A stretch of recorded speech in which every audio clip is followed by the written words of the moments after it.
In this video, I'm going to be reviewing the brand new Paper Mind Dandelaid Notebook. I'll go over the specs, I will do a paper test, and I'll tell you what I like and don't like about this notebook coming up.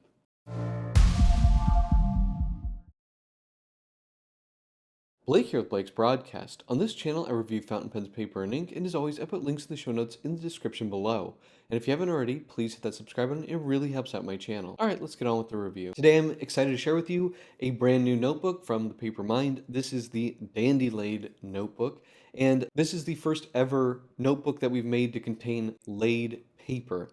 Now, the Dandelaid paper is made in Japan. It is a bright white paper, and laid paper is a very traditional paper with a sort of ribbed texture, and it is watermarked such that if you hold it up to the light, you will see sort of the lattice work of the ribbed surface. Now, it's called Dandelaid. This is the name that the Japanese mill that makes this paper has called it, but what it's referring to is the dandy roll, which is what laid paper is made on. This is a roll that has thousands of hand manipulated wires, and this is what gives the paper its laid or ribbed surface and watermark. Now, up until like 1750, pretty much all papers were laid paper. In 1755 or so, shortly thereafter, we got wove paper or woven paper, which is what almost all paper today is. You know, your standard computer paper is going to be a woven paper. Now, the laid paper is very beautiful. It emulates handmade paper.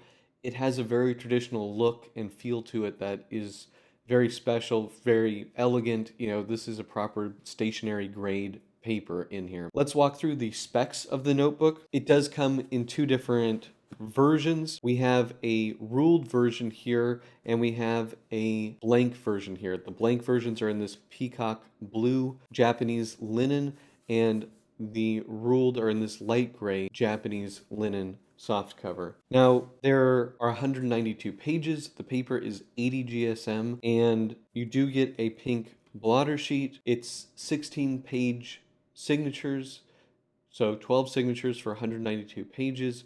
It does have our naked spine, so it is very flexible and easy to manipulate. It lays completely flat.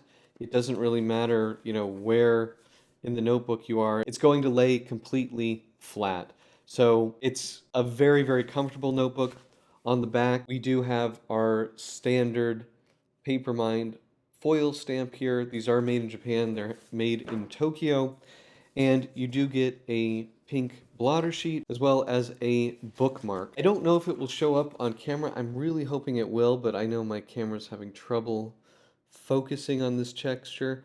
But you can kind of see, I'm hoping you can see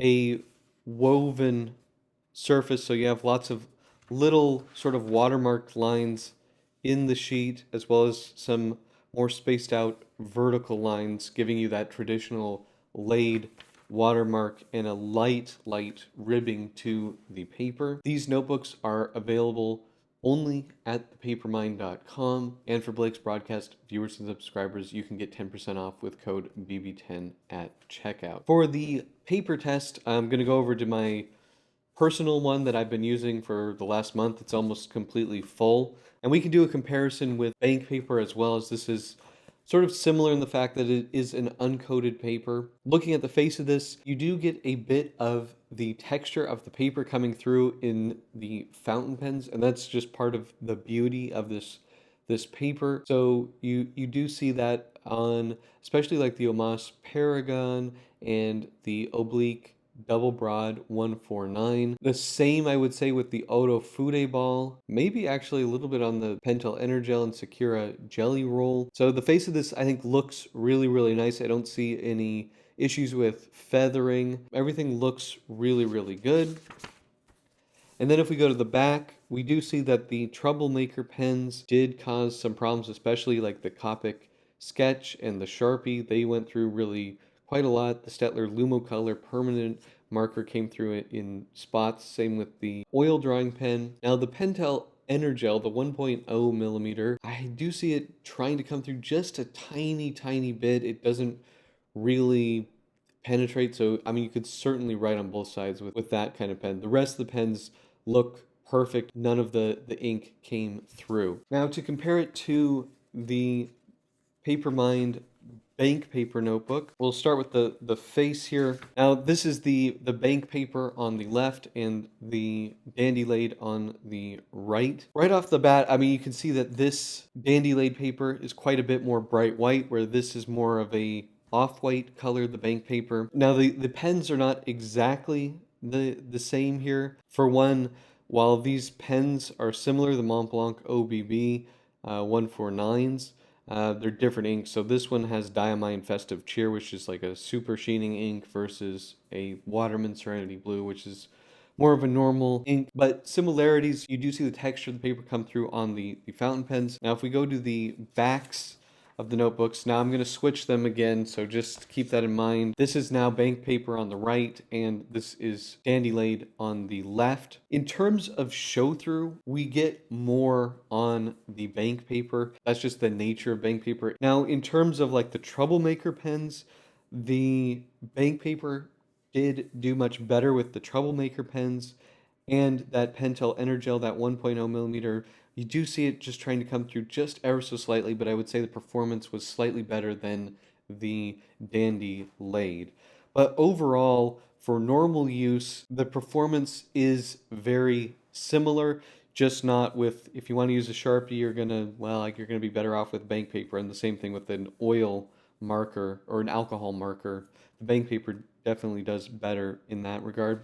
Another interesting thing is the bank paper is 88 GSM, whereas the Dandelaid paper is 80 GSM. However, the Dandelaid notebooks are slightly thicker because that paper isn't quite as dense as the bank paper. So it's kind of interesting. This is also much faster absorbing paper. If we did some live writing just to give you my impressions for the differences, this is a Mahjong P139. There's a nice texture here that I think is really enjoyable. You just get a little bit of feedback here. And this is, I think this is a medium nib. Oops, a medium nib. And then if we go to the bank paper here, this is noticeably smoother. You still get just a touch of feedback, but this is definitely smoother. In terms of dry times, this is much faster. Now if we go to a more flexible nib, this is an Omas 556 Ajiva.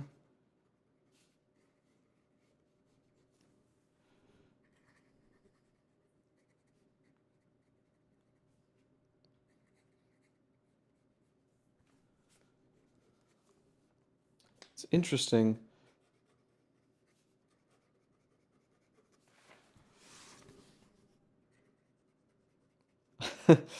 I don't know why. Somehow this is I don't know. This is nicer on the Dandelaid. Something about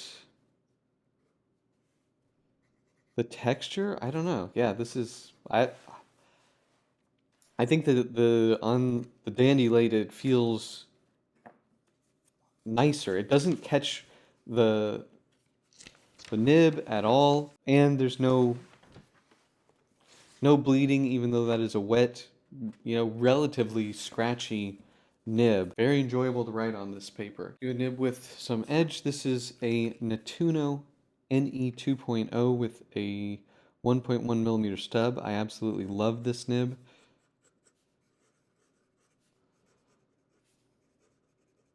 So nice. And here, it's funny how they have a different sound. Yeah, definitely getting,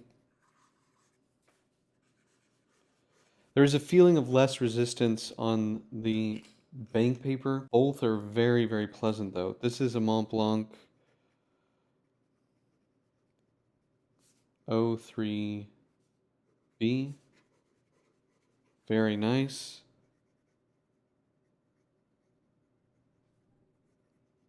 Oh, 3B. They're quite a bit different. I don't know, there's something like very tactile and haptic about this paper that is really enjoyable. If you like a super smooth paper, then our Try Next or Tomoe River papers are a good option, but both of these papers are really excellent. But like for the O3B and the Flex Nib, the Dandelied, I don't know, there's something just really nice about writing on these compared with the bank paper, which is just more, I don't want to say it's more of an ordinary experience, but it is closer to the type of papers that we're used to writing on. So there's no line spread on this, and it's very fast to absorb ink. In terms of the layout, this is the same layout that we use for our Mitsubishi bank paper notebook. The lines are light gray rule, 7mm ruling. We have just a very slight margin on the edges, a bigger margin up top for a heading, and a smaller one at the bottom. So just the standard, very simple, minimalistic page style. So what are my pros and cons for the Paper Mind Dandelaid Notebook? Well, as with all Paper Mind notebooks, I designed them, so of course I love them, and I'm not exactly impartial because of that. But the number one reason to buy a Paper Mind notebook like this Dandelaid notebook is the paper. With the Dandelaid paper, we have a beautiful, bright white laid paper that has a really nice traditional feeling texture. It's very absorbent, so this is a quick drying paper without any bleeding or feathering in normal use. So this could be a great option if you're somebody that has a tendency to smear fountain pen ink, or you're left-handed and you just need that quick drying paper. This is a really good option. But also, just as something different out there for a fountain pen user, you get something that feels very traditional. It's just a real joy to write on. Now, the other great thing about Paper Mind notebooks, of course, is that they all lay completely flat. They have extremely flexible, strong bindings that really elevate the comfort when you're using these. They just make writing as effortless as possible. They also have very minimalistic designs that are not distracting. On the Dandelied notebooks, we have this beautiful Japanese linen material in this peacock blue and light gray color. Just really nice, simple design, nothing distracting. These are a standard A5 size, so they will fit many A5 covers that you may already have if you wanted to just give the notebook a little bit extra protection. Now, in terms of cons, they only come in blank and 7mm ruled at this time. I would like to do other sizes in the future. I would like to do other page styles like dot grid and possibly grid. But that is pretty much it. Do you guys have this notebook? Do you like this notebook? Let me know in the comment section below. If you like this video, please hit that like button. And if you want to see more fountain pen, paper, and ink videos, please hit that subscribe button. Thank you so much, and until next time.